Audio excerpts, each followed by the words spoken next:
One thing that we came up with were some proximity switches. Some of them associated with the door, like this one here.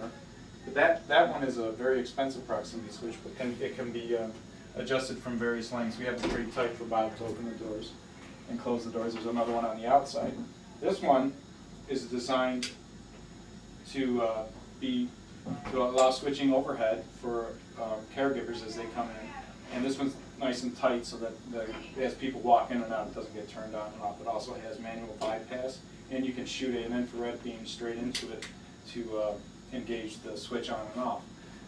One interesting aspect of it is it goes into a standard receptacle and is under $25, which is unheard of, rather than most switches costing $200, $300 that are more in this type of design. And then we created, is also close and tight, mostly because he also has a hands-free water system. This water system was originally conceived by Bob, and we went ahead and implemented something that a resident actually requested for themselves. This decreases the amount of staff interventions to come and give him water, and he's pretty independent with it. It just turns on and off as you reach to go in and get water.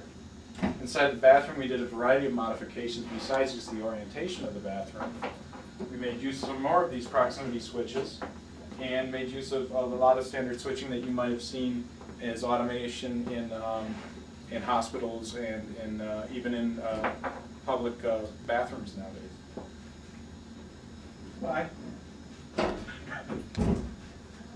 It also has, for movement disorders, you don't want to have the switching set up at too wide a band, so it has a very narrow a band. It has a very wide band switch that allows for that it all goes out to a wideband switch, and this wideband switch allows for movement in front of it without engaging it until you're directly under where you want to be to do your hand washing. Otherwise, it's going to turn on and off and on and off over and over again if you have a movement disorder. All of these have a lot of different adjustments that can be specifically designed and applied to an individual for whatever movement problem they have. We also had automated tear-off, in addition to a bidet system, which decreases the need for reaching and helps with cleanliness. The individual can be washed and dried with heated water. And the system just goes right on top of any standard tank toilet, plugs into a wall socket, and then feeds from the cold water feed from underneath the tank. It also has manual override. And then automatic flush also. Then we have a variety of different smaller type of technology changes other than switch automation. For example, in Bob's case, we just made some simple ideas like something at Walmart that you can pick up for $10, a touch light. And that comes in handy. And it works real well for Bob. He likes it a lot. And it's simple. It's something that if someone has some kind of cognitive difficulties, it's easy for them to reach to use. We also have a voice recognition system. This can actually change anything in the room as far as that it has a switch. It can increase and decrease a fan rate. It can turn on lighting, turn off lighting, anything that is used with what is known as X10 technology, which sends a signal through the wiring.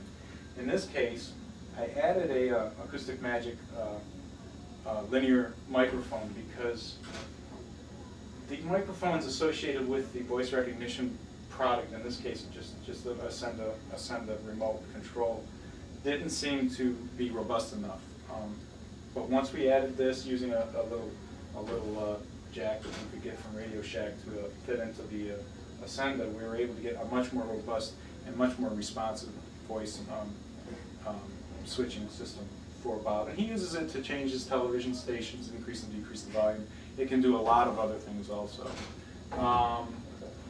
Some other fun things that we have is a power chair that Bob can get up and down inside of.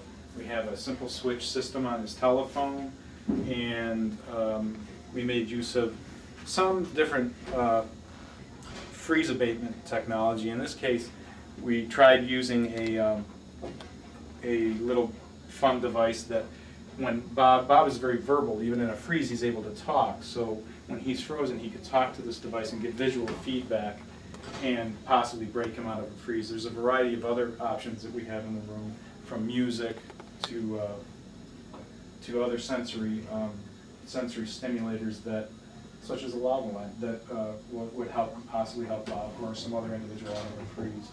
So basically what we try to do is create technology that was cost effective through an assessment initially, through a benefit cost analysis that gave the most bang for the buck, that would work both on a clinical basis and on a universal access basis for access to a room, and then possibly move this and transition the individual either to their home or to an assisted living area.